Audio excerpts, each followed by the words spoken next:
Hello, everybody. Welcome to the Buckeye Weekly Podcast. I'm Tony Gerdeman here, as always, with Tom or Tom. How's it going? Tony, it is time to talk about the game that Columbus has been waiting all day for, maybe? I don't know. It's not the most anticipated game of the season, but it is the next game. So it is the game, therefore, that we are going to preview today. For a bit, yes. We will preview this game, and as Ryan Day will tell you, this is not about the opponent. It's about us, and not me and Tom. It is a little bit about us. It's always about us. Come on, let's be realistic. But this is mostly just about the Buckeyes, and not to overlook Grambling, who won last week over Langston, I think 56-7. Tom, is this a concern? They held Langston to like negative 32 yards on 21 carries. Is that something that certainly with Ohio State struggles running the ball against Texas, Grambling giving up every time the opponent ran the ball against Grambling State last week, Grambling State gained 1.5 yards. So is this something that maybe we should be concerned with? No.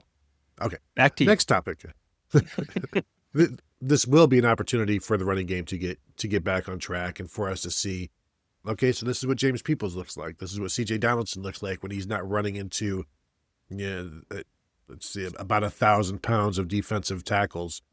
And then this is also what Bo Jackson looks like when he actually gets to play. So what we'll get to see is the optimum operations of the Ohio State running game in this one. That doesn't mean much, but it will be fun to see. It will be fun to see. This is a week where I don't think they're going to do anything that is particularly new. I don't know that they're putting anything new on film unless it's something that they're specifically thinking, we would like to put this on film to set up something later in the season. That's about the only reason you're putting anything on film, because this is a game where you can just rely on talent to win by, 7 touchdowns or 8 touchdowns. However many touchdowns you want to win by, you can win by this week is kind of the broad strokes of this game. They're going to try and work on the fundamental stuff. I think you're going to see probably a very, very basic game plan. You're going to work on just sort of your base stuff, and they'll be able to move the ball fine with the base stuff. If if they're not running for 17 yards a carry, that's okay. They're not, this is, I think, almost like a spring training game where a pitcher is going to go out there and it's just, I'm just going to work on my changeup this inning, and that's fine. And I'm not that worried about the outcome in the spring training because the outcome doesn't matter. In this game, it's because the outcome's not in doubt either way. But it's going to be, you're probably just going to be going out there working on stuff. Hey, we really want to work on zone blocking. We want to work on gap runs. We want to work on, this specific back working behind this type of blocking scheme, whatever it is. It's going to be a lot of that stuff, much more than truly outcome focused stuff, I think. Let's work on zone stretch to the boundary for the first half of this game and make everybody very, very happy and see how that goes. I do think with the passing game, I'm expecting Julian Sand to be very crisp and to complete maybe all of his passes, frankly. And I don't expect him to play in the second half. I know that there's always the thought, you give him one possession in the second half. Now, of course, things have to go as planned, and it's always interesting to talk to the head coach of Ohio State when they've got games like this. It's like, well, you can't plan ahead. If things happen, they happen. But they're certainly going to want to get there's a balance of wanting to get your starter out, but Julian Sand's still a redshirt freshman with one start under his belt. So how much time does he need? I don't think he needs more than the 1 half, because you also want to get Lincoln out there. You might also want to get Tavian St. Clair out there. So I don't think this is one where, boy, we need to get him as much work as possible, because it's a long season and there's going to be more work. So I think 1 half, that's what Kyle McCord did in 2023 against Youngstown State. He played 1 half, and they were only up 28-7 at the half. So there's no downside to not playing him in the second half, because there's no fear of Grambling State coming back. Right. This is not a game, again, this is not a game where you're looking at the scoreboard and managing things to the scoreboard necessarily, where we have to be up 42 points before we can pull the starters or what, I don't know that they have anything like that. Frankly, this is a game, we've talked about this in the past. This is a game where I think it might make sense to pull Julian Sayin one drive early and give Lincoln Kienholz one drive with the ones. Just, we've talked about this previously where you're one snap away if you're Lincoln Kienholz. So if you can give him one drive with the ones this week and one drive with the ones maybe next week against Ohio, which probably comes a little later in the game. But if you can do that, and then you're out at Washington and something happens, then Lincoln Kienholz has had a couple drives of the ones. He's worked with the centers a little bit. It just, obviously he's worked with them a bunch during practice this year and all that. But give him a drive where he's with the ones. You're kind of sort of still running the offense. It's not just go out there and hand the ball off 3 times and trot off and punt. Give him, use these reps. These reps are valuable. Reps are in-game reps, especially, are one of the biggest assets you have as a coach, one of the most valuable assets you have as a coach. So you make use of them. Give Lincoln Kienholz a drive with the ones, and then absolutely give Tavian St. Clair a couple drives at the end of the game. Maybe it's 2, maybe it's 3, whatever it is, but give him some drives. Let him put some tape out there. If it's a disaster, fine, that's okay. It doesn't matter. But in-game, the coaches talk over and over again about in-game is just different than practice. You can simulate as much as you want during practice. It's not the same as a game. Get some game tape of him that then you can start teaching off of and working off of, because there's no guarantee he's getting in next week against Ohio, because the Bobcats are a lot better than Grambling. And there's no guarantee you're getting in any of the Big Ten games. So this is the one where this is as free space on the bingo card as it gets in terms of playing everyone. You should play everyone, because you never know how many more opportunities you're going to get. And I said it on Wednesday after practice.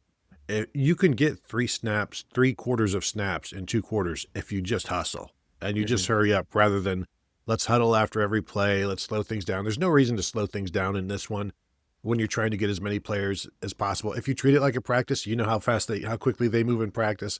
There's no huddling in practice. There's no slowing it down. It's you're running to every drill. And if they treat it like that, then they're going to get guys even more snaps. I will say Grambling had 5 sacks against Langston. Just keep in mind, they get after the quarterback. And but I do think I won't be shocked at all if Julian Sayin starts out like 12 for 12 and is just crisp. I do also think get Jeremiah Smith involved downfield, and you want to go put a bracket on him, you want to go put a shell on him. Okay, try it, and just get him involved downfield, and let him eat a little bit, and let people see him a little bit, and let people start talking about him again, and just get him ready, because I think everybody's going to be needed next week. I think this is a legit game that people need to be prepared for against Ohio, where the starters may be playing all 4 quarters, and it may be comfortable in the second half, but it doesn't mean that it's so comfortable that you're going to take guys out. But in this one, I think you get the big guys involved early, and then in the second half you let everybody else play. And I'm looking as forward to seeing Jeremiah involved early as the younger guys later, because we haven't gotten to see enough of Jeremiah yet.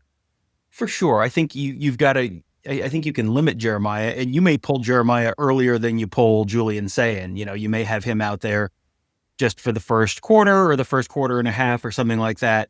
Get him a couple catches, maybe get him a touchdown, and then there's no reason to risk him. So go ahead and pull him at some point in the middle of the second quarter and get some of those younger wide receivers, some of those reps. But yeah, absolutely. James Peoples needs to have carries. CJ Donaldson needs to have carries. Jeremiah Smith needs to have reception. Like, you've got to get these guys out there. You've got to let them play. You've got to, you can be sort of strategic about it. Rotate your receivers. Jeremiah doesn't even need to be out there for the first 20 offensive snaps, but he should be out there for 14 of the first 20 offensive snaps. And when he's out there, you should be looking for him and make the most of those snaps, and then get him off the field and then do some other stuff. You're balancing all of this. You're just balancing injury risk versus, experience and opportunity and all that kind of stuff. I'm blanking on the name of the Florida State quarterback who broke his leg or broke his hip, whatever it was, a couple of years ago, that completely ruined their season.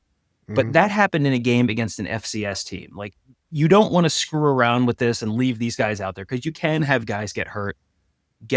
Make the most of your opportunities. Get these guys their reps, get these guys their catches, their rushes, whatever it is, and then make sure you're doing it. Run your offense, make things look pretty and exciting for the first 20 minutes or whatever you need to do, and then get them out of there and move on with life. Jordan Travis, yes, that's right. Yeah, a disaster. North Alabama, 2 for 4 to start that game, and then, as you said, the injury hit. The other side of the ball, Tim Walton mentioned that Grambling has a quarterback that can throw the ball. That is Xavier T-Set, who was 20 of 25 against Langston for 210 yards, 3 touchdowns. So he can move around a little bit. He only had 1 carry in that game because they didn't need him to run around. So certainly Ohio State is going to overmatch the line of scrimmage in all facets.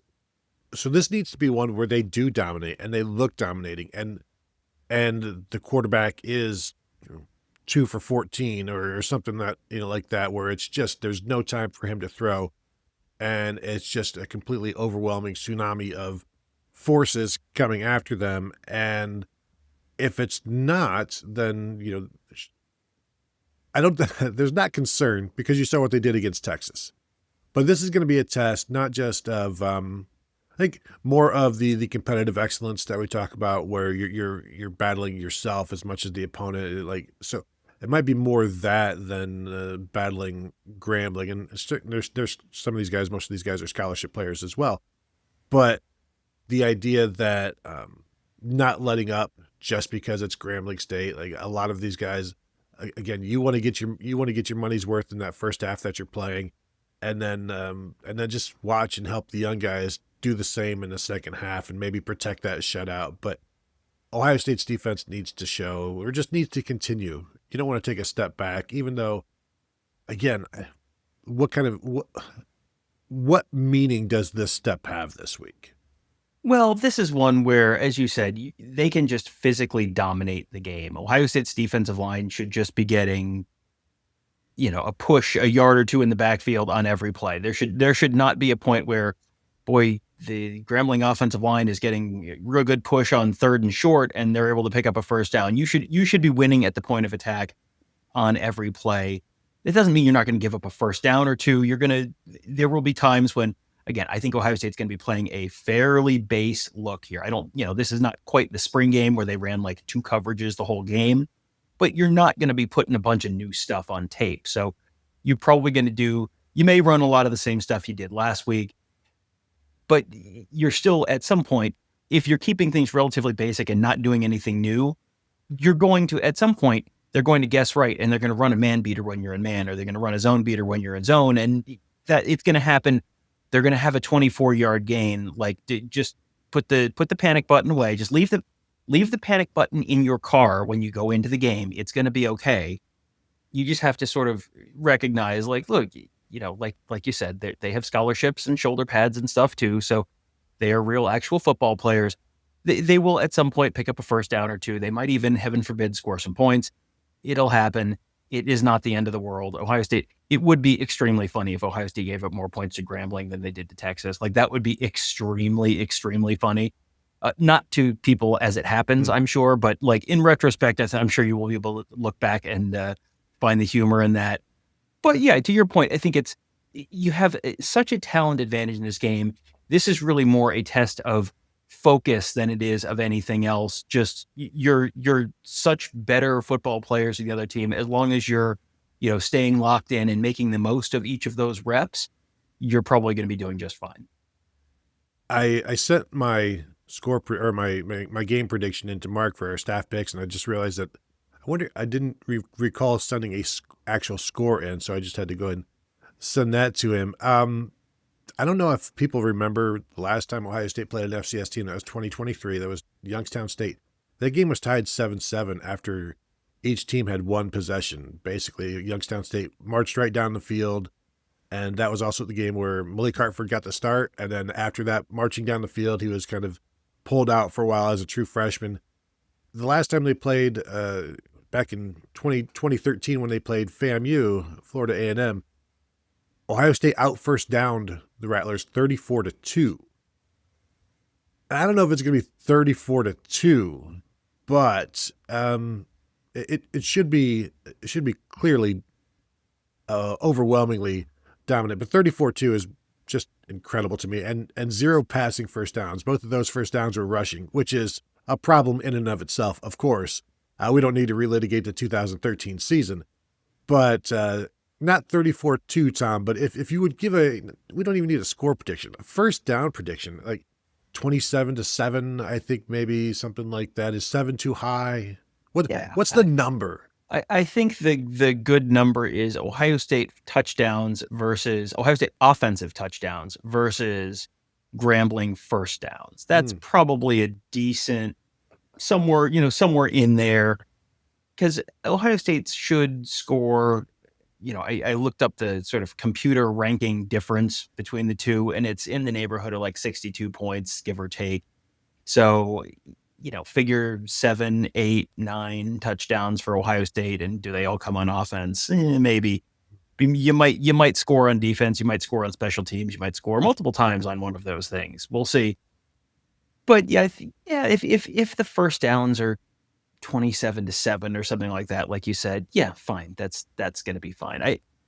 You look at that 2023 Ohio State Youngstown State game, and that was just such a gross game. And Youngstown State is substantially better, I would say, than Grambling. If you just sort of look at some of the advanced stat systems right now, the Youngstown State team that came in here in 2023 was not great, but it was also not in the mid 230s or 240s or whatever of SP plus. So this is, FCS is, not all FCS teams are created equal. If you've seen North Dakota State go into like Iowa and beat the Hawkeyes, that's not the same FCS that you're getting here.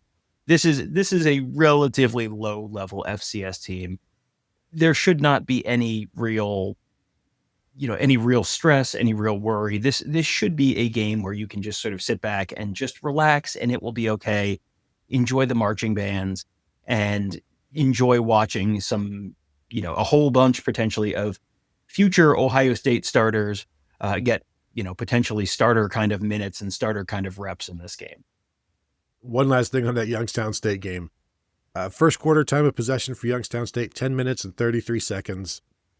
Third quarter time of possession for Youngstown State, 11 minutes, 37 seconds. Devin Brown was at quarterback for the entire second half, and he Ohio State had 10 minutes and 53 seconds of possession in the second half of that one, which is one of the reasons why they only scored 7 points in that second half. Also in that game, Youngstown State 7 of 15 on third downs. Not fantastic. You mentioned the bands. Grambling State head coach Mickey Joseph was talking about this game and said, Grambling State is bringing their band, and Ohio State will have their band there, and this is going to be a battle of the bands. We're going to play like the band, basically. And he's like, actually, no, I know what this game is, and I know what it's there for, and they're making $1 million for this game. So, no preconceived notions other than to just, hey, you know what? Let's go. There's no win one for the Gipper or anything like that. That's just play your hardest, don't get hurt, and then we'll head back home and live to fight another day in the SWAC. Yeah, I do kind of appreciate that both coaches, neither coach has done the, oh, well, you never know. Like everyone kind of knows the score, and that's fine. And I don't think anyone needs to pretend that this is about anything other than, hey, two very cool, very different marching bands being together. This is something that Ohio State tried to do in that 2013 Florida A&M thing. The whole point of that was bring the Florida A&M band up here, and then they had a big scandal over the summer and got suspended, and they didn't get to bring the band, and they just brought the bad football team.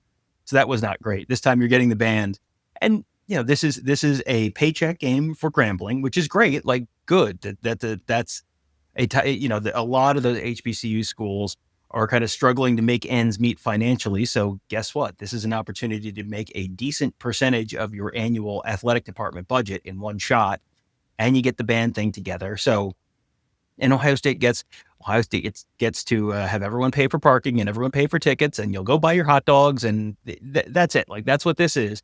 This is a enjoy, pay for your parking, enjoy your hot dogs, maybe drink a beer or two in the stadium and watch the marching bands and watch the young football players. That's essentially what this is.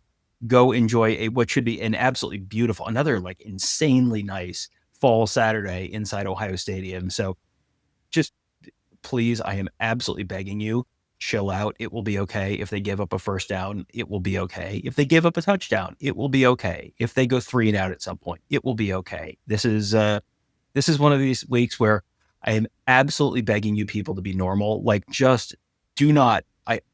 I'm thinking back to that Youngstown State post-game show. I remember walking up to that Youngstown State post-game show and going, oh, this is going to be the worst. And it was. So it's okay. It'll be fine. Even if something doesn't go exactly right, it will be fine.